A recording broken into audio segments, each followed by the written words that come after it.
Hey YouTube, it's Lisa. Welcome back to my channel. Today we're going to be talking about bookish things. I wanted to do a recap of what I finished reading in the month of May and what I'm going to be reading in the month of June. If this is your first time to my channel, welcome to my channel. Thank you for hitting the play button on your YouTube channel selections. I know that you guys have lots of options, and I really do appreciate you guys checking out my books. I talk about fountain pens, stationery, and books mostly on this channel now. It's morphing, it's changing, so stay tuned because I'm always trying to come up with new things to talk about, but this is where I'm at in my life, and so I'm sharing with you just the things that are bringing me joy, and books are one of them. So I don't know where you guys are at in like viewing my channel, but the last thing, I think the latest thing that was going on with me when it came to book related things was I bought a Books Palma 2, and I absolutely love this device. I have been taking it everywhere with me when I go out. It is so much easier on my eyes than looking at, let's say, an iPad screen because I'm not getting that blue light bounce back. And it's letting me save the battery usage on my iPhone.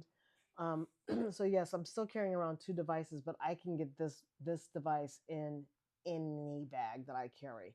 Even my iPads and my Kindles, sometimes I have a hard time um, getting them into some of the smaller bags just because I can carry around a really small bag sometime. But I took this with me to when I was commuting to the baseball game a few weeks ago, and this worked out really, really well because I had a really small like fanny pack with me, and I was still able to take this with me. Hold on just a second. We just want to get my WAN land network on it. Watched a whole bunch of videos. I watched one video in particular about how to set this device up, which was really, really helpful.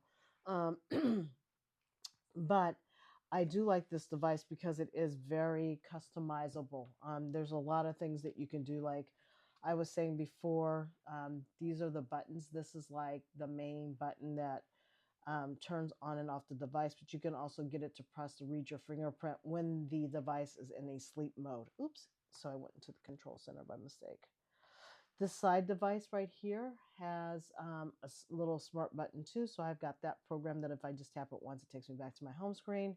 There is a micro SD card holder in here once I start to run out of storage. I don't think so. Ebooks don't take up a lot of space.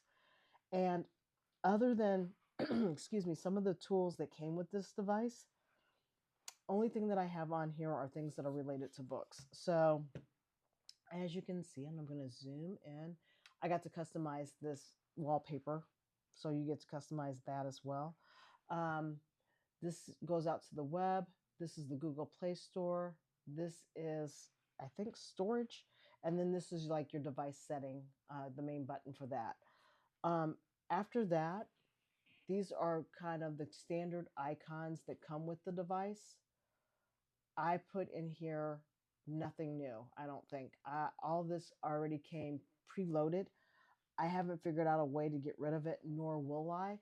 I think the only other thing that I put in here was a browser, just in case I needed that on the go. Um, and that's more because I wanted to get to like EPUB, maybe publishing stuff, getting EPUB books. But under my book apps, I have Fable and Storygraph are the main two that I use. I'm sure I could put down Goodreads, but I'm trying to kind of get away from Goodreads because it's Amazon owned. I have in mind, I have a dictionary, which is always helpful when you're reading stuff. Chirp does audiobooks. Libby does my library books. And because I do have a Kobo Libra Color e-ink reader, I have that one on here, Audible and Kindle. And so, yeah, you go, okay, you've got a lot of duplication and overlap. I do. I have a lot of redundancy built into my system, and I'm okay with that. Different devices, like I said, have different purposes.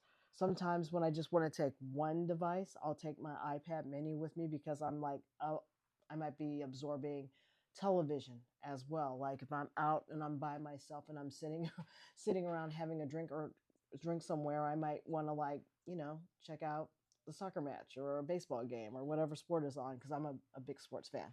But when I want to just read or when I just want to have a device out on Metro, this is the perfect device because it just looks like I'm on my iPhone. And I've already like paired this with my iPods, AirPods. So I can listen to it. But if I didn't have it, it'll play or read out loud. So I really do like this device, but mostly I like it because it saves the battery of my iPhone and my iPads, and it's just letting me focus in without distraction on reading that. So this is a gem of a tool. So I really do like this, and you can set like whether or not it sleeps, when you go to sleep, when it goes to sleep, when you're reading a device and stuff like that, and all the timers and how they work on any tablet or computer work the same on this device. So I love this device. I didn't need it, I just really wanted it, so I just sucked it up and got it. So yeah, there's that. Books Palma, love it. If you guys have any questions about it, let me know in the comments below. All right, so what I've been reading since I got this book, I would say late March, is The Daily Stoic. I actually have the paperback, but I did just buy the electronic version because I am going to be traveling and I'm not going to take the book with me. So I wanted to be able to do my meditations every day. I do really, really enjoy this book. And since it's ongoing, I just basically, I read it every day and then that's one of my reads for the day. Also, for the month of May, I read, just get over here, I'll just do my book cover. This is my little journal of book covers that I've read. So I read Giovanni's Room by James Baldwin. This book, yeah, this book is kind of a sad book. James Baldwin was a African American writer who was also gay, and gay at a time where this is June, it's Pride Month. Not so easy to be gay. It's not so easy to be gay in the United States right now either, but it was really hellacious back in the day. He's in France and he's talking about David's experience as a white male homosexual, and he meets Giovanni and their relationship, and hence the reason of the name of the title being Giovanni's Room, because a lot of things occur in Giovanni's room. Um, but just basically the troubled relationship of being and navigating one's life as a gay male in I would say, the 50s in Paris. And his relationship with Giovanni, but also his relationship with Hella, who was his fiance. So he kind of was living a little bit of a double standard, which a lot of gay men did back then, just because it was oppressive. And really, it was quite the struggle. I'm not justifying it more so than that, but I'm just saying it is what it was. So um, this book was a really good read. A little hard to get through sometimes, just from the pacing of it. I also got it on audiobook when I couldn't take this book with me. And I got an excerpt from, I think it was like a little snippet. I bought an audiobook thinking that I was going to get it that way. And I ended up buying like a $4. And I was like, oh, this is too good. And it was too good to be true. But it was James Baldwin's voice. And he's no longer with us. But it was nice to hear the actual author's voice, even though he's no longer with us, and have him read from his own book. So even though that was a false buy for me as far as what I thought I was getting, it was okay. Another book that I read, I finished Jade Legacy. That was epic. I'm really glad I stayed with the series because I wasn't in love with the series when I first read the first one, the Jade Wars. I didn't know how I felt about it. By the time the book ended, though, I was like, okay, it was better than I thought it was. She starts slow, so her books are kind of like a slow burn, but this one was like 717 pages or something ridiculous like that. So it was a chunky monkey to get through, but I'm really glad I got through it. She did a beautiful job of like wrapping up the life of the clans, that the dueling clans in this fictitious world that she has created, and she just did a beautiful job of like talking about the families, the need for peace, and how that was going to come about, if it was going to come about at all. So that was a really good book. Read bottom up. I read this book. I gave it a 3.5 out of 5 stars. This one was dating in the modern age of people basically utilizing text, voicemail, email, and some face to face interaction, and how that went down with a male and a female in their early 20s, just trying to navigate, living life in New York and relationships. Enjoyable, but nothing earth shattering there for that one. Then I stumbled upon, I was listening to Kalia D's channel, and she talked about Recitif by Toni Morrison. And I was so intrigued, I went out and I bought the book. And this book is off the chain. This book it was an experiment written by Toni Morrison about trying to take race out of writing and seeing if you could detect which character was Caucasian and which one was African American. And you do spend a lot of your time while you're reading it trying to figure it out. And I don't know if anybody would be able to successfully at the end be able to say with certainty one character was one race and the other was the other. Really good book. I really liked the experiment. I loved the introduction, and a good chunk of that book is the introduction and the dialogue discussions that people could have about breaking down this book and the intention by Toni Morrison when she was doing it. So all around 5-star read. Highly recommend that one. This was the unexpected read of the month of May, because both of these two are unexpected because I didn't have them in my TBR picks. I did that TBR board game, which I absolutely love, having just post-it notes that I can lift off and kind of change out what I want to make the cues on the regular. But I didn't pick these two books, and I got The Dream Hotel because I was on Kramer and Afterwards, which is a bookstore in DC in DuPont Circle. I was on their website and they had a book club event and they were reading this book, and I decided to join the book club.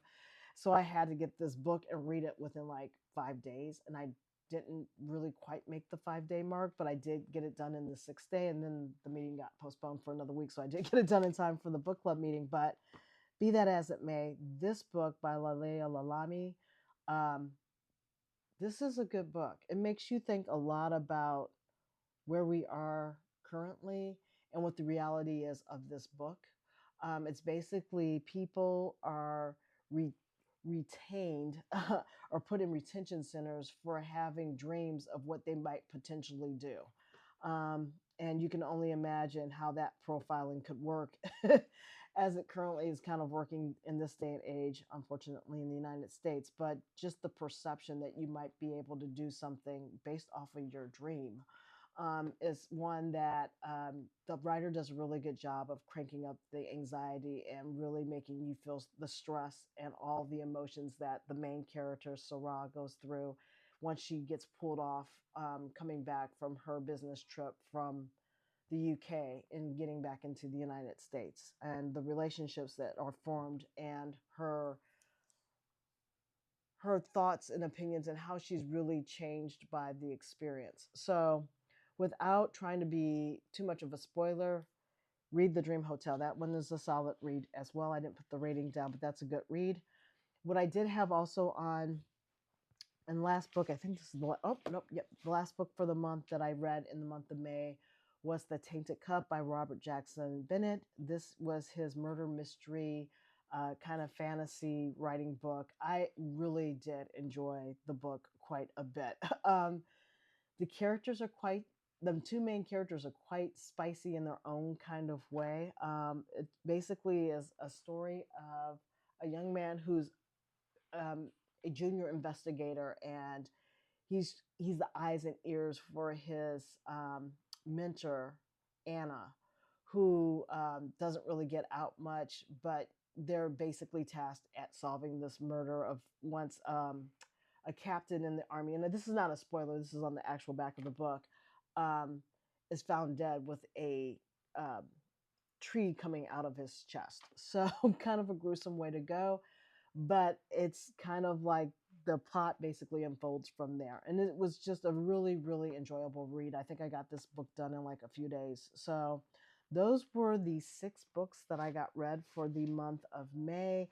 And I still had a little bit of time left in the month of May. And I started with Donna Tartt's The Secret History is what I'm reading right now for May. But I also, with the book club, There's a couple of book clubs that I'm in. Sometimes I decide to join in with them. I'm kind of weighing out on some of them because they're reading books that I already read. But I also have picked for this month because I did not get to some of these books in the month of May like I was supposed to. But, oh, I have this right here. Hold on just a second. I'm just going to grab it right here. It's sitting next to me. Um, I also want to get Educated read. I'm looking forward to this memoir by Tara Westover. Um, really looking forward to this. This is about a woman who her family lives so remote that they don't even see doctors. And if they can't basically provide for themselves off the land, they just do without. But she ends up educating herself and becomes off and goes off to become a Rhodes Scholar. So I wanted to read Educated in the month of this month of June. And also, where is it? I have it. I also have on tap for this month. I got to zoom out just so you can see the book cover. Golden Sun. I want to read book 2 of Golden Sun. So you can tell these are some chunky these are some chunky books. So I'm going to try to get through all 3 of these books. And then if I have time left over, I'm still reading Outlived, which I'll just bring this up so you can see it. I'm trying to read this book as well. I'm not pressuring myself to read this in any time frame. So I might only get through like a chapter at a time because this is a nonfiction book about, longevity and science. And I want to be able to digest this properly. So I'm going to take my time with that book. And then if I have time left after all of those, and like I said, Outlive is not something that I'm trying to speed through and read necessarily for the month of June. I am going to try to tackle on Arv Kwong's The Poppy War. And I know I'm just giving you a little book snippet of my book jackets, but that's what I'm going to try to tackle on in the month of June. Sans, I don't like jump off into another book club reading. Or book club membership and like get that done. But I do have a friend coming in from out of town, which I'm really looking forward to. So I think I'm going to be a little bit distracted. Celebrating all the events for this month with Pride. I've got a wedding to go to coming up, so I've got a bridesmaid thing to do. So I've got a lot of plans this month, but that's what's going on in my world, and that's it for bookish things for the month of the beginning part of June. I will wrap up at the end of June and let you know how everything went. Until next time, stay safe. Sorry, I cannot talk. Stay safe. Be careful out there, and I will catch you next time. Bye.